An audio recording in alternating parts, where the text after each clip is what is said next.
हाँ जी बेटा। Now we start CBSE board exam numerical. पूरा चैप्टर हम रीड कर चुके हैं। अब हम सीबीएसई से रिलेटेड न्यूमेरिकल करेंगे जो एग्जाम के लिए इंपॉर्टेंट है। ठीक है, तो क्वेश्चन नंबर 1 है बेटा हमारे पास। क्वेश्चन नंबर 1 क्या कहता है कि एक सर्कुलर कॉइल है of wire consisting of 100 turns, each of radius 8 centimetre, carry a current of 0.40 ampere. What is the magnitude of magnetic field P at the centre of coil. तो हमारे पास एक coil है, ठीक है, और उसमें n नंबर ऑफ टर्न्स है।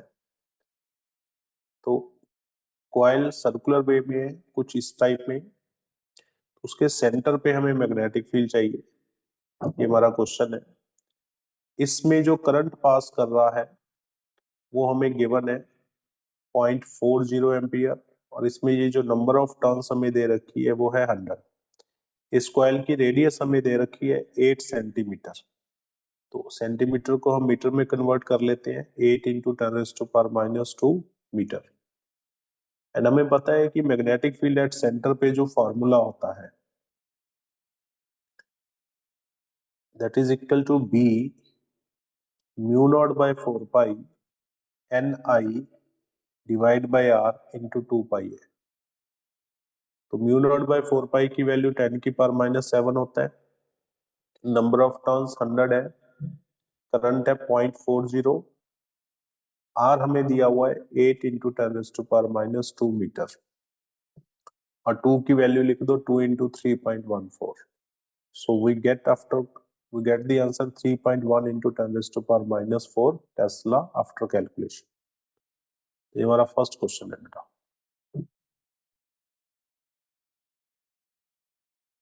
Question number 2 देखते हैं अभी।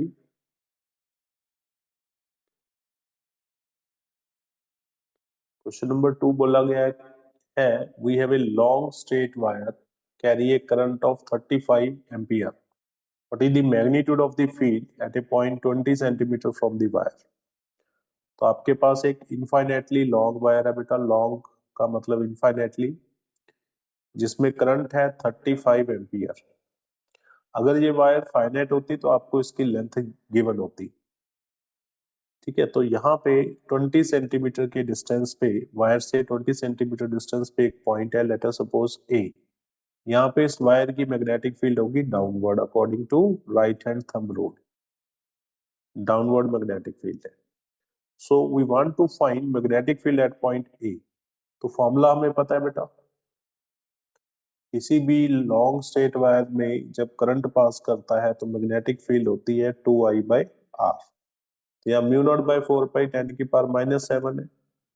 करंट जो है इसके अंदर 35 है बेटा, और जो आर है वो 20 सेंटीमीटर है, ठीक है। तो after calculation we get 3.5 into 10⁻⁵ tesla is the answer.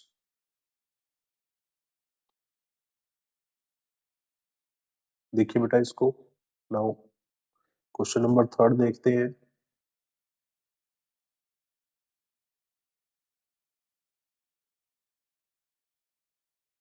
Question number 3,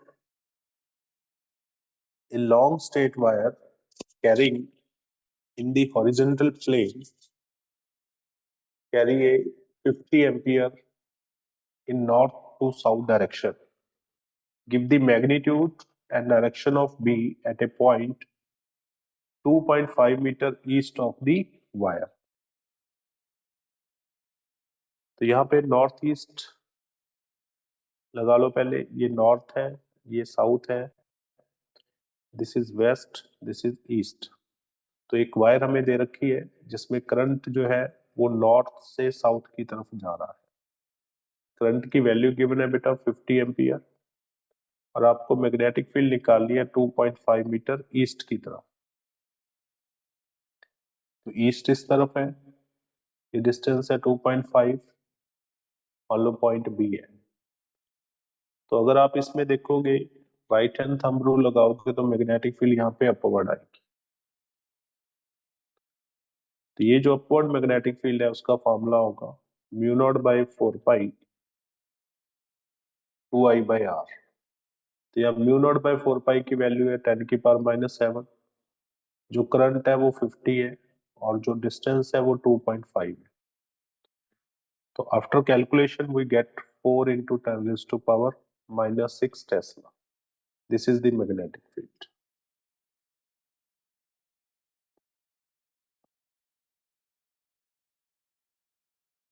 question number 4,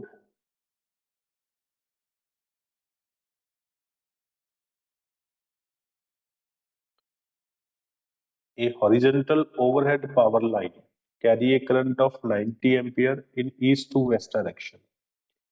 एक हॉरिजॉन्टल वायर है बेटा जिसमें करंट जा रहा है 90 एम्पियर ईस्ट से वेस्ट की तरफ।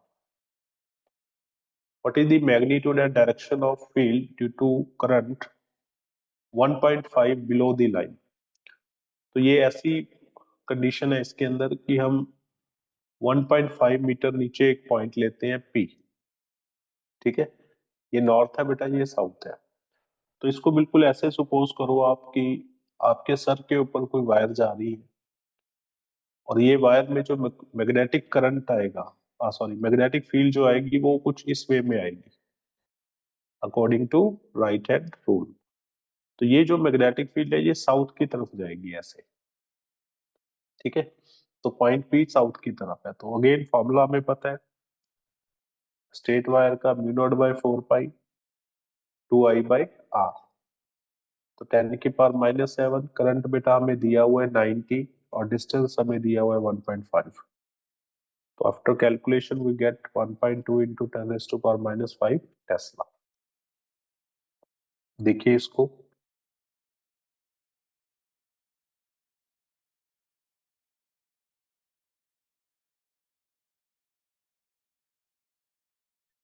Question number 5।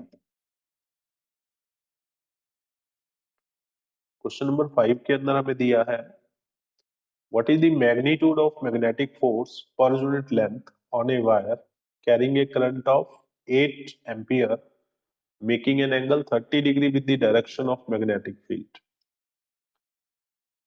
तो हमें मैग्नेटिक फोर्स निकालना है किसी करंट कैरिंग कॉइल पे जो मैग्नेटिक फील्ड में है। तो हमें फॉर्मूला पता है कि जो फोर्स होता है करंट कैरिंग कॉइल के ऊपर वो BIL sin थीटा होता है। तो हमें क्या गिवन है, हमें मैग्नेटिक फील्ड गिवन है 0.15 टेस्ला, हमें करंट गिवन है 8, लेंथ इन्होंने 1 यूनिट बोला हुआ है तो 1 ले लेंगे और थीटा इन्होंने 30 डिग्री दिया हुआ है।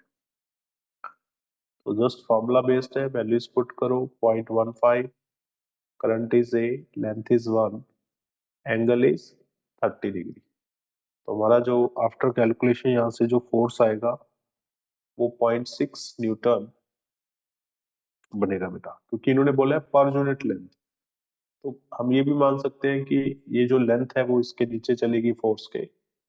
ठीक है, तो यूनिट का ध्यान रखना है। तो पर यूनिट लेंथ उन्होंने पूछा है तो ये न्यूटन पर मीटर ही आपको यहाँ पे लेना है। ठीक है, question number 6।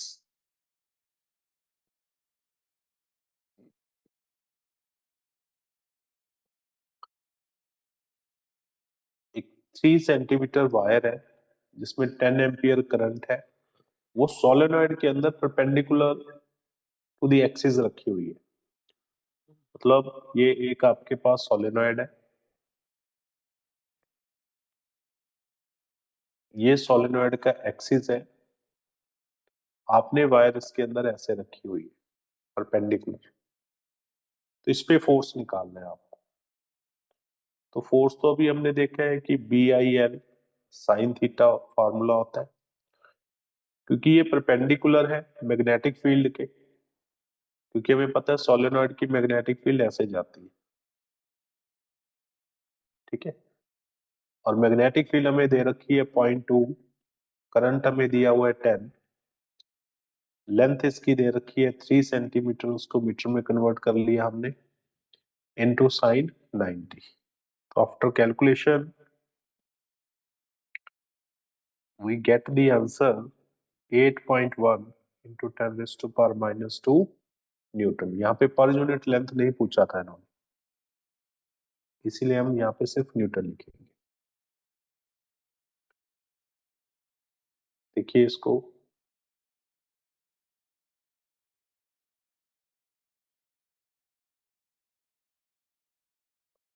Question number 7, two long and parallel straight wire A and B carry current of 8 ampere 5 ampere in same direction are separated by distance 4 centimeter. Estimate the force on a 10 centimeter section of wire A. तो देखिए हमारे पास ये दो wire है A and B। A में जो current जा रहा है वो है 8 एम्पियर, B में जो करंट जा रहा है वो है 5 एम्पियर। जो इनके बीच डिस्टेंस है वो है 4 centimetre. Estimate the force on 10 centimetre section of wire A. तो मान लो ये 10 सेंटीमीटर का एक सेक्शन है यहाँ पे, तो हमें इसके ऊपर फोर्स बताना है कि इस सेक्शन के ऊपर बी वायर कितना फोर्स लगा रही है। तो वी नो कि when two current carrying straight wire are placed to each other, then force of attraction is equal to mu naught by 4 pi to I1 I2 divide by R. Same direction में ये दोनों एक दूसरे को क्या करेंगे, interact करते हैं। तो हमें तो इतने पोर्शन पे फोर्स निकालना है, तो वो यही होगा बेटा, ठीक है। एंड इनटू एल भी होता है यहाँ पे, तो एल हम इधर ले आएंगे, ठीक है। बट इन्होंने 10 सेंटीमीटर दिया है, तो आप एल को इधर भी लिख सकते हो, इस साइड। तो म्यू नॉट बाय 4 पाई की वैल्यू है 10 की पावर -7। बेटा I1 जो है वो है 8 एम्पियर, I2 है वो है 5 एम्पियर, और लेंथ हमें दे रखी है 10 सेंटीमीटर, 10⁻⁻²। ये जो है वो डिस्टेंस है, वो force on A 10 centimetre section, तो ये वाला 10 सेंटीमीटर है, और 4 सेंटीमीटर इन दोनों के बीच का डिस्टेंस है, यानी आर की वैल्यू, ठीक है। This is your R, distance between two wire. So after calculation we get the answer 2 into 10⁻⁻5 tesla, जो कि अट्रैक्टिव फोर्स है। This force is attractive.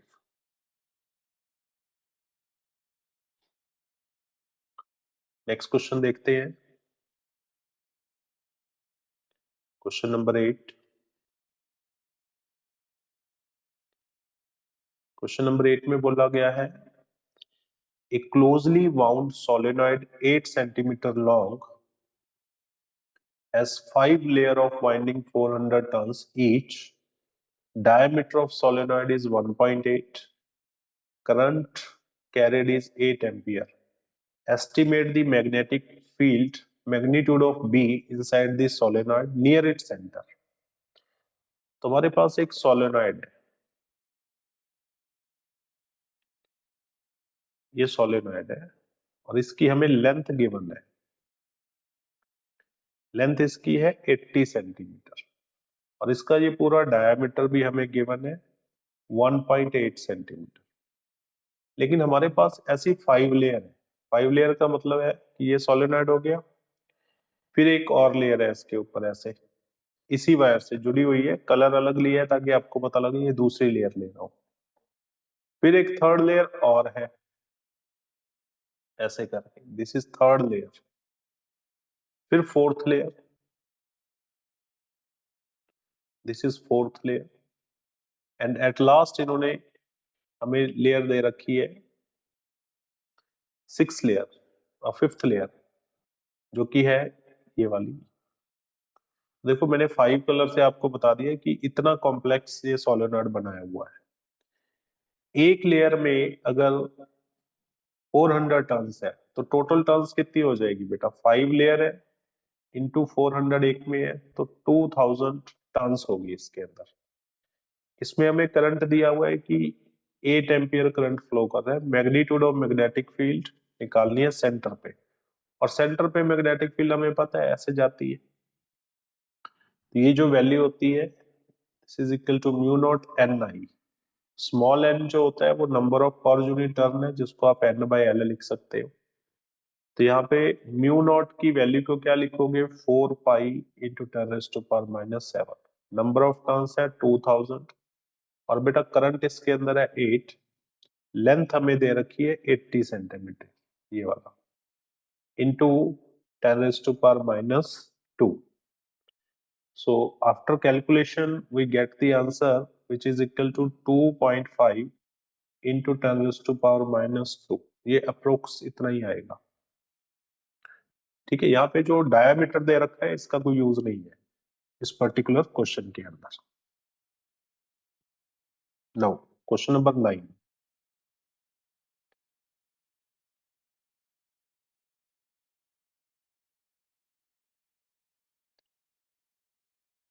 Question number 9 में दिया है there is a square of side 10 centimetre consisting of 20 turn and carry a current of 12 ampere. तो हमारे पास square है कुछ इस टाइप की, दिस इज स्क्वायर। तो इसमें नंबर ऑफ टर्न्स हमें दे रखी है ये, क्योंकि एक कॉइल बनाई हुई है बेटा स्क्वायर कॉइल जिसमें टर्न्स ऐसे होती है। ठीक है, तो इसमें नंबर ऑफ टर्न्स कितनी है 20। साइड 10 सेंटीमीटर का मतलब इसकी लेंथ एंड ब्रेथ ये 10 सेंटीमीटर है। तो 10 सेंटीमीटर इसकी एक साइड है, तो 10 इंटू 10⁻⁻² यानी कि 0.1 मीटर एक साइड होगी इसकी। करंट इसमें जा रहा है 12 ampere. The coil is suspended vertically and normal to plane of the coil make an angle 30 degree. यहाँ पे देखो इसका जो नॉर्मल है ये कॉइल का नॉर्मल है। ठीक है, this is the normal of the plane of the coil make angle 30 degree with the direction of field. तो मान लो ये जो नॉर्मल है फील्ड के साथ, ये फील्ड जा रही है, इसके साथ ये जो एंगल बनाता है वो हमें दिया हुआ है 30 डिग्री। ठीक है, अल्फा इज 30 डिग्री। आपको याद होगा मैंने बोला था अल्फा कब लेना है, जब नॉर्मल एंगल बनाएगा, और थीटा कब लेना है, जब कॉइल एंगल बनाएगी। तो यहाँ पे नॉर्मल दिया हुआ है। मैग्नेटिक फील्ड कितनी है 0.80 टेस्ला। तो टॉर्क का फॉर्मूला हमें पता है, बी एम साइन अल्फा होता है। एम यहाँ पे मैग्नेटिक मोमेंट है जिसकी वैल्यू होती है N I A sign alpha. तो सारा डाटा हमारे पास है। 0.80 मैग्नेटिक फील्ड है, नंबर ऑफ टर्न्स 20 हो गया बेटा, करंट है 12, एरिया हो गया लेंथ इनटू ब्रेथ, यानी कि 0.1 हमारी लेंथ है तो इसका स्केयर कर लेते हैं, यानी एरिया जो होता है वो लेंथ इनटू ब्रेथ हो गया एल स्केयर। साइन यहाँ पे 30 लिख लेंगे। So after solving we get 0.96 newton metre. Newton metre is the SI unit of torque.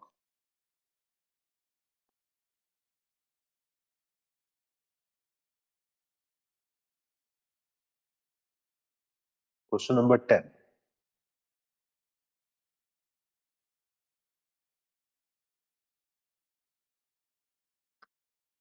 Question number 10 में we have to moving coil meter M1 and M2। Galvanometer है बेटा, we have to galvanometer M1 and M2। तो उसका data हमें given है। गल्वेनोमीटर M1 का अलग data है, M2 का अलग है।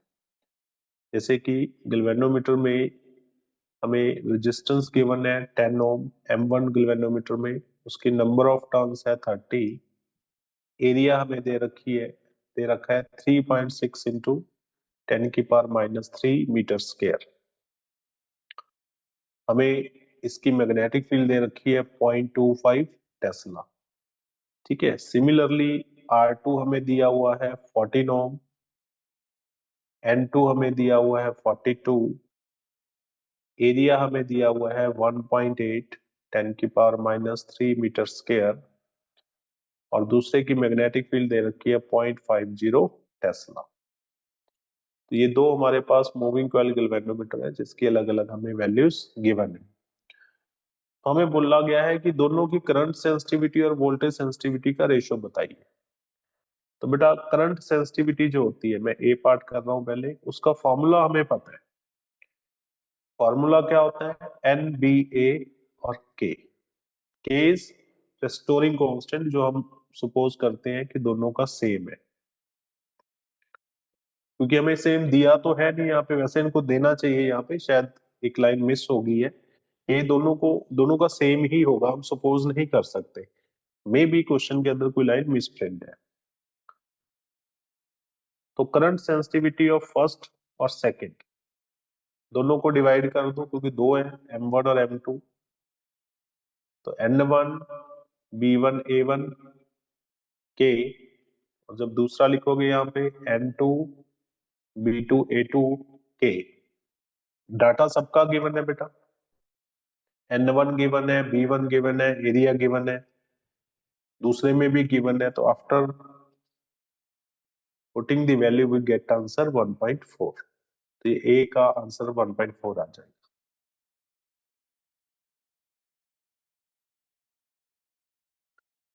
सिमिलरली बी पार्ट में इन्होंने कहा है वोल्टेज सेंसिटिविटी निकालो।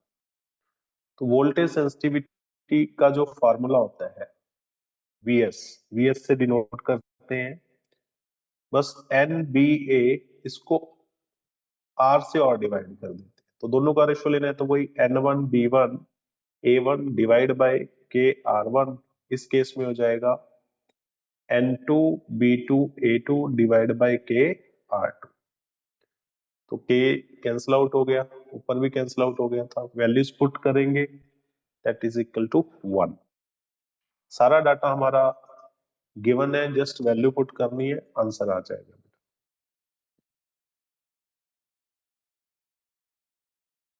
नेक्स्ट क्वेश्चन देखिए, question number 11।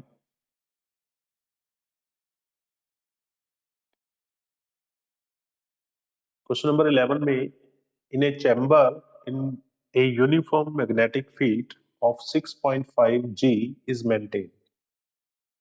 So an electron is shot into the field with a speed of 4.8 into 10 to the power 6 meter per second, normal to the field.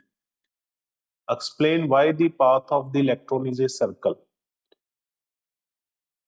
and determine the radius of circular orbit, and also find the frequency of electron in circular orbit. Does the answer depend on the speed of electron? सीधी सी बात यह है कि किसी chamber के अंदर field दे रखी है, magnetic field, उसमें इलेक्ट्रॉन को हमने इतनी स्पीड से नॉर्मली एंटर कराया, तो वो कहते हैं कि उसका जो पाथ है वो सर्कुलर पाथ क्यों बनता है। पहले तो आंसर ये देना। देखिए सपोज ये मैग्नेटिक फील्ड है, वैसे मैं इसको एक्सप्लेन अच्छी तरह कर चुका हूँ रेगुलर टॉपिक में, कि जब भी कोई चार्ज पार्टिकल मैग्नेटिक फील्ड में एंटर करता है 90 डिग्री पे, तो इस जगह पे आके जैसे ही वो एंटर किया, उसको सेंटर की तरफ, मान लो ये सेंटर है, वो एक फोर्स लगना स्टार्ट हो जाएगा। तो वो उसको हमेशा इसी डायरेक्शन में लगेगा जैसे जैसे वो जाएगा, तो इसलिए वो रोटेट होता रहेगा ऐसे करके। एट द एंड वो बाहर निकल जाएगा, यहाँ पे आएगा तब भी सेंटर पे, यहाँ पे आएगा तब भी सेंटर पे, यहाँ आएगा तब भी सेंटर पे। आप एक बार नोटिस कीजिए कि इस जगह पे उसकी वेलोसिटी क्या थी, v। अब v पे फोर्स लगा तो वो थोड़ा बेंड हो गया, यहाँ पे भी उसकी वेलोसिटी v, यहाँ पे भी वेलोसिटी v, यहाँ पे भी वेलोसिटी v, और इस जगह पे भी v। वेलोसिटी में चेंज नहीं आता, बस एक फोर्स डेवलप हो जाता है, क्योंकि हमने पढ़ा हुआ है कि वो फोर्स क्या होता है, B Q V sine theta होता है, और यही फोर्स उसका सेंट्रीपिटल फोर्स बन जाता है, जिसकी वजह से वो रोटेट करता है इसके अंदर। ठीक है, जब वो रोटेट करेगा, ये तो हमारा आंसर आ गया कि explain why the path of electron is circle, because when electron or any charged particle enter in magnetic field, it experience a force bqv sin theta which act as a centripetal force, so a circle is drawn. तो अगर वो circle में जाएगा ऐसा, तो उसकी radius क्या होगी? तो हम इस फॉर्मूले से हम ऑलरेडी पहले डिस्कस कर चुके हैं। यहाँ पे थीटा 90 डिग्री था, यहाँ से रेडियस क्या आ जाएगी, mv बाई बी क्यू, ये रेडियस आ जाएगी। रेडियस का ये फॉर्मूला होता है। तो डिटरमाइन द रेडियस हम कर सकते हैं। मास ऑफ इलेक्ट्रॉन कितना है हमें गिवन है बेटा 9.1 इंटू 10⁻31। वेलोसिटी हमें ये दे रखी है कितनी 4.8 10⁻6। मैग्नेटिक फील्ड हमें 6.5 गॉस दिया हुआ है, गॉस का भी आगे इन्होंने टेस्ला में कन्वर्ट कर रखा है।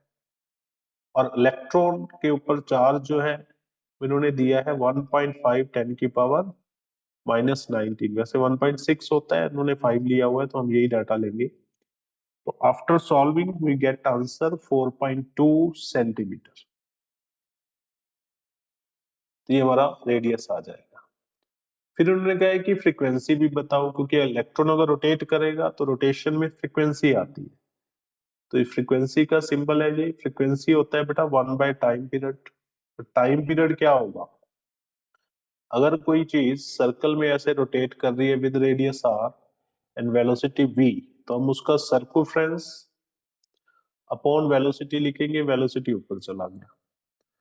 तो यहाँ पे v/2 इंटू r की वैल्यू लिख देते हैं इस जगह पे, कितनी है mv/bq। तो यहां से क्या होगा कि हमारा जो वेलोसिटी है वो तो इससे कट गया, तो ये आ गया bq/2πm। This is the frequency. तो फिर से हमें मैग्नेटिक फील्ड कितनी है 6.5 10⁻⁻4, चार्ज है 1.5 10⁻⁻19 टू 3.14 पाई की वैल्यू, और मास हमें दी है 9.1 10⁻31। आफ्टर कैलकुलेशन फ्रीक्वेंसी जो आ जाएगी वो 18.18 इंटू 10⁻6 हर्ट्ज आ। This is the frequency of electron. फिर इन्होंने पूछा है कि does the answer depend upon speed of electron. Frequency तो बेटा स्पीड पे डिपेंड ही नहीं की हमारी, क्योंकि हमने फाइनली फार्मूला ये डिराइव कर लिया था। ठीक है, तो आप कहोगे frequency is not depend on speed of electron. यहाँ पे लिख देते हैं न्यू। ठीक है, frequency is not depend upon electron.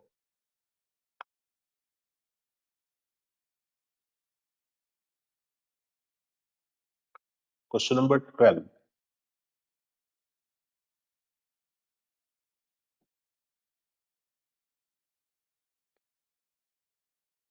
देखिए, a circular coil of 30 turns, radius 8 centimeter, carrying 6 ampere is suspended vertical in magnetic field of magnitude 1 Tesla.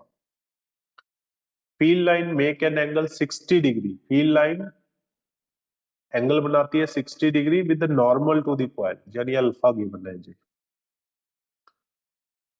Magnitude, find out magnitude of counter torque that must be applied to prevent the coil of turning. So would your answer be changed if we place planar coil of some irregular shape enclosed by some area, same area, all other particular are unaltered? तो पहले तो हम ये देखेंगे कि ये जो data given है हमारे पास, मतलब नंबर ऑफ टर्न्स हमें दे रखी है 300, रेडियस है 8 सेंटीमीटर जिसको हम मीटर में लिख लेते हैं, करंट हमें दिया हुआ है 6 एम्पियर, मैग्नेटिक फील्ड दी हुई है 1 टेस्ला, अल्फा क्योंकि नॉर्मल के साथ है तो अल्फा लेंगे 60 डिग्री। तो मूविंग कॉइल गैल्वेनोमीटर का जो प्रिंसिपल है कि torque produce when a current carrying coil placed in magnetic field, तो उसमें टॉर्क कितना प्रोड्यूस होता था M B sine alpha. M की वैल्यू होती है N I A B sine alpha. तो सारा डाटा गिवन है हमारे पास ऊपर।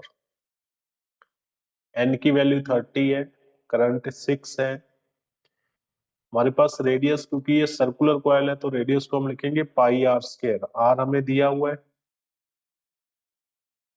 मैग्नेटिक फील्ड 1 है बेटा, अल्फा हमारा 60 डिग्री है। तो जब हम इसको कैलकुलेट करेंगे तो हमारे पास 3.1 न्यूटन मीटर टॉर्क आ जाएगा। ठीक है, यानी कि किसी कॉइल में जब हम 6 एम्पियर करंट प्रोड्यूस पास करेंगे तो इतना टॉर्क आएगा। उसको प्रिवेंट करने के लिए भी आपको इतना ही टॉर्क चाहिए। देखिए, किसी भी कॉइल को जब हम इस डाटा के अकॉर्डिंग देखेंगे तो उसमें इतना टॉर्क प्रोड्यूस हो रहा है, वो घूमेगी यानी 3.1 न्यूटन मीटर से रोटेट करेगी।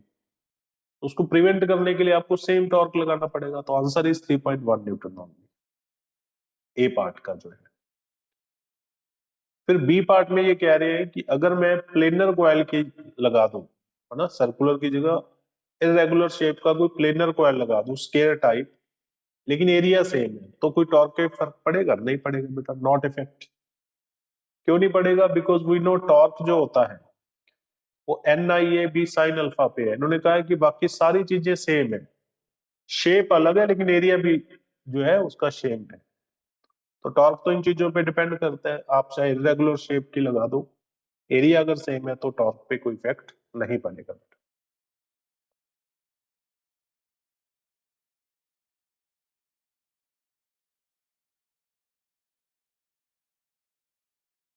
Question number 13।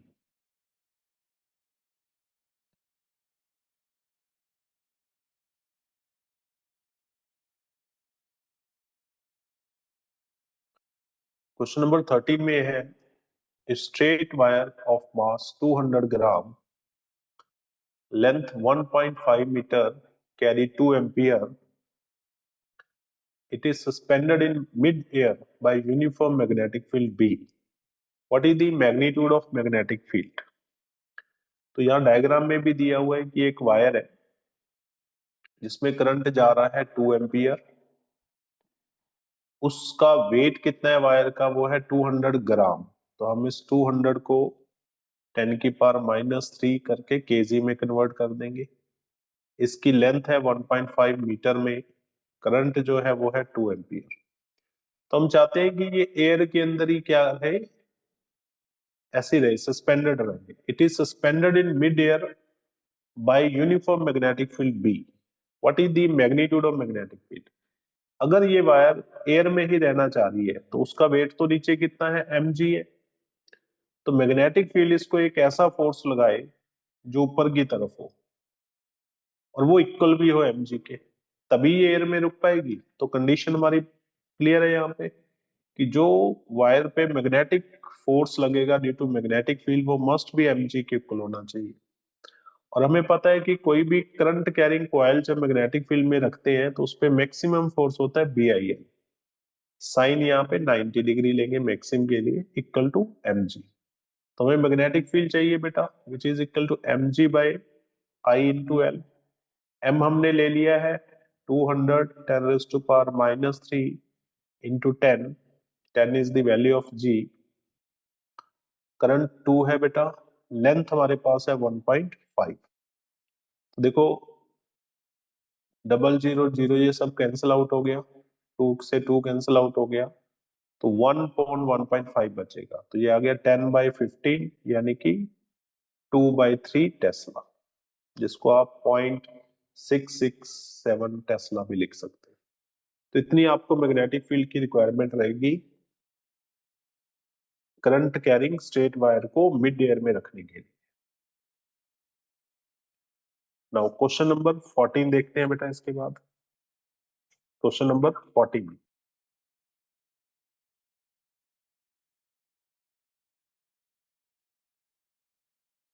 हाँ जी, क्वेश्चन नंबर 14 में क्या है, अच्छा क्वेश्चन है, बॉयड सेवरेट लॉ पे बेस्ड है जी। हमारे पास कोई एलिमेंट है डेल्टा एक्स आई कैप, ये आई कैप यहाँ पे है, मतलब ये एक स्मॉल एक एलिमेंट दिया हुआ है एक्स डायरेक्शन में। तो यहाँ पे ना इसकी वैल्यू गिवन नहीं दे रखी, मैं बता देता हूँ कि ये 1 सेंटीमीटर का है, मिस प्रिंट है यहाँ पे। इस 1 सेंटीमीटर एक एलिमेंट है हमारे पास जिसमें 10 एम्पियर करंट पास कर रहा है, यानी कि यहाँ पे जो करंट है वो 10 एम्पियर। तो मैग्नेटिक फील्ड क्या होगी पॉइंट पी पे, जो कि 0.5 सेंटीमीटर डिस्टेंस पे है वाई एक्सिस में। तो सिंपल हमारा यहाँ पे देखो मिस प्रिंट है ना, यहाँ डेल्टा एक्स एक्चुअली 1 सेंटीमीटर दिया हुआ है। तो according to Biot Savart law, Biot Savart law क्या कहता है? Mu naught by 4 pi I dl vector into R vector divide by R cube. ठीक है, तो डाटा गिवन क्या है हमारे पास? म्यू नॉट बाय 4 पाई की वैल्यू 10⁻⁻7 होती है। करंट इसके अंदर दिया हुआ है यहाँ पे 10 एम्पियर। डीएल यानी कि ये लेंथ एलिमेंट जो है एक्स एक्सिस की तरफ है वेक्टर फॉर्म में। 0.1 लिख लेते हैं बेटा, सेंटीमीटर में है तो इसको मीटर में कन्वर्ट करके कितना आ गया? 0.1। ठीक है, 1 centimetre is equal to 1/100, so 0.01, sorry 0.01 लिखेंगे यहाँ पे। सो 0.01, क्योंकि ये एक्स एक्सिस की तरफ है तो आई कैप लगा लेंगे, और आर डिस्टेंस हमें दिया हुआ है 0.5 जो कि जे डायरेक्शन में है, तो यहाँ जे लिख लेंगे। नीचे आर वही 0.5 का क्यूब। तो ये सारी वैल्यूज हम 10⁻⁻10, 10, 0.01, 0.5, नीचे आ जाएगा 0.5 का होल क्यूब इंटू आई क्रॉस जे। ठीक है, सो हमें पता है बेटा, इसको जब हम सॉल्व करेंगे ये आ जाएगा 4 × 10⁻⁸ टेस्ला। ये मैग्नेटिक फील्ड आ गई कैलकुलेशन में। आई क्रॉस जे होता है के कैप। तो ये जो मैग्नेटिक फील्ड एलिमेंट पी पे प्रोड्यूस करेगा वो के डायरेक्शन में होगी। ठीक है, तो बॉयड-सेवरेट लॉ में अगर इस टाइप का क्वेश्चन है तो हम डायरेक्शन भी फाइंड आउट कर सकते हैं। नाउ क्वेश्चन नंबर 15 देखिए।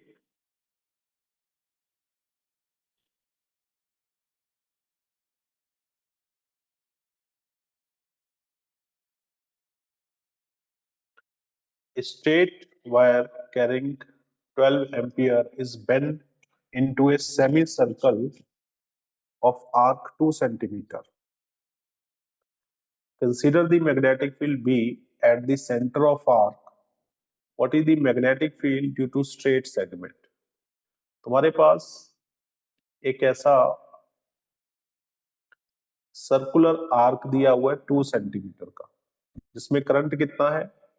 12 एम्पियर का करंट है। तो मैग्नेटिक फील्ड बतानी है आपको सेंटर पे स्ट्रेट सेगमेंट की। ठीक है, जिसमें करंट कितना है? 12 एम्पियर। और ये जो आर्क बनी है इसकी रेडियस कितनी है? 2 सेंटीमीटर हमें दे रखी है। तो बेटा स्ट्रेट सेगमेंट जो है, यानी कि ए पार्ट जो है, स्ट्रेट सेगमेंट का जो मैग्नेटिक फील्ड है वो तो सेंटर पे आएगी नहीं, क्योंकि स्ट्रेट सेगमेंट की इलेक्ट्रिक फील्ड या तो इस तरफ होगी या इस तरफ होगी। इधर भी इस वाले की या ऊपर होगी या नीचे होगी। तो ए पार्ट का आंसर आएगा magnetic field due to straight segment is 0 at centre. ठीक है, अब बी पार्ट में देखते हैं। अब कह रहे हैं कि what way does the contribution to B from the semi circle different from that of a circular loop and in what does it resemble? तो पहले तो ये जो हाफ सर्कल बना है यहाँ पे, इसकी मैग्नेटिक फील्ड निकालते हैं ओ पे कितनी होगी। और हमें पता है ये कितनी होगी? डाउनवर्ड डायरेक्शन में होगी according to right hand thumb rule. तो सेंटर की मैग्नेटिक फील्ड क्या होती है? Mu naught by 4 pi N, N है नहीं इसके अंदर, एन हटा दो, I upon radius into 2 pi. ये तो होती है होल सर्कल, सर्कुलर लूप अगर आपके पास हो।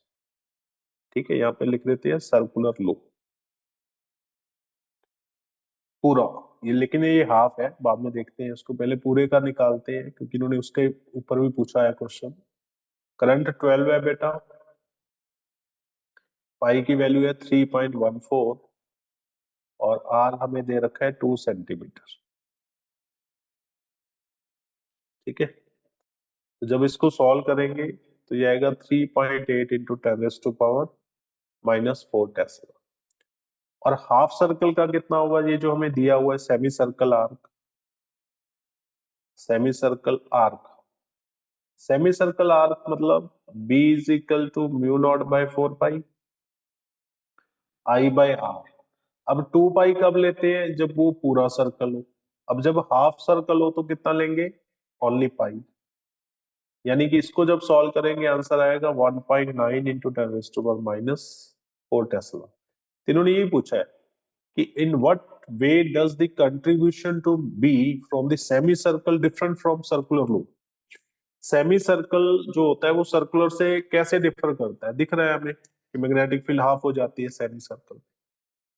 ठीक है, नाउ सी पार्ट में इन्होंने क्या पूछा है कि what would your answer different if the wire were bent into a semi circle arc of the same radius but in the opposite way. कहते कोई आंसर में चेंज आएगा अगर हम सेमी सर्कल को ऐसे कर दें उसी सेंटर पे, तो आप कहोगे मैग्नीट्यूड तो उतना ही आएगा। देखो 1.9 इंटू 10⁻⁴ टेस्ला जो अभी हमने निकाला, बट इसमें ये डाउनवर्ड थी राइट हैंड थंब रूल के अकॉर्डिंग, और इसमें ये अपवर्ड हो जाएगी, बस इतना सा डिफरेंस है। मैग्नीट्यूड पे कोई फर्क नहीं पड़ेगा, ओनली डायरेक्शन चेंज हो जाएगी मैग्नेटिक फील्ड की। क्योंकि जब हम ऊपर लगाएंगे तो करंट इस तरफ जा रहा है, तो according to right hand thumb rule ये क्रॉस देगा।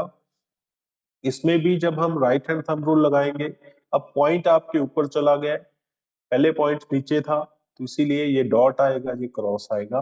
बहुत अच्छी तरीके से हमने राइट हैंड थंब रूल को समझा हुआ है, वहां पे इस बात को हमने एक्सप्लेन की हुई है बातें।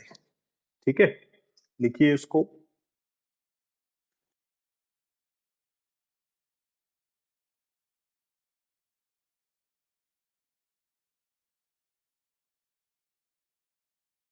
नेक्स्ट क्वेश्चन देखिए,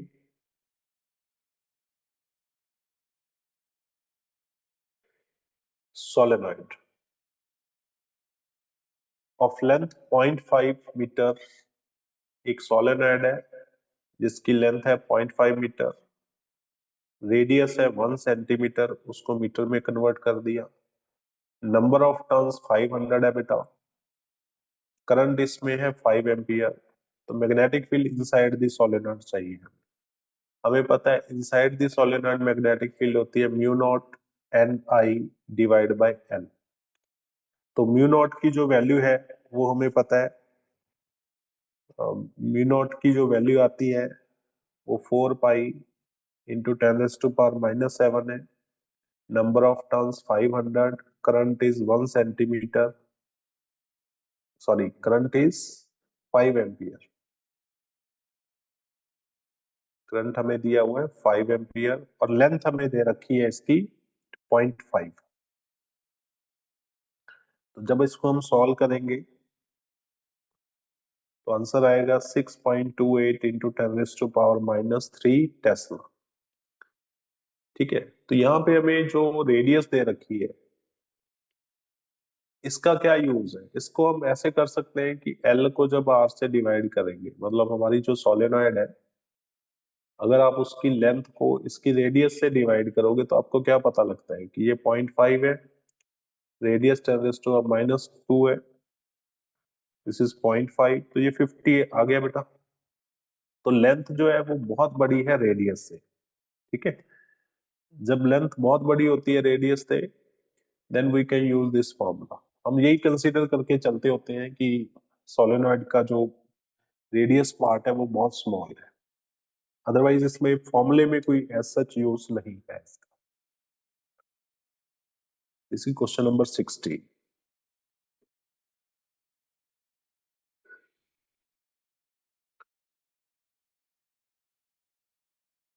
देखिए ये अभी हमारे जितने भी इम्पोर्टेंट क्वेश्चन थे ये सारे एनसीईआरटी बेस्ड है, और इन्हीं को बेस बना के इस चैप्टर के अंदर सीबीएसई एग्जाम में एज सच ऐसा ही कुछ क्वेश्चन आते हैं। ठीक है, इसके बाद हम करेंगे कि आईआईटी, जेई मेन एडवांस और नीट के अंदर किस टाइप के क्वेश्चन आएंगे। ठीक है बेटा, चलिए, थैंक यू।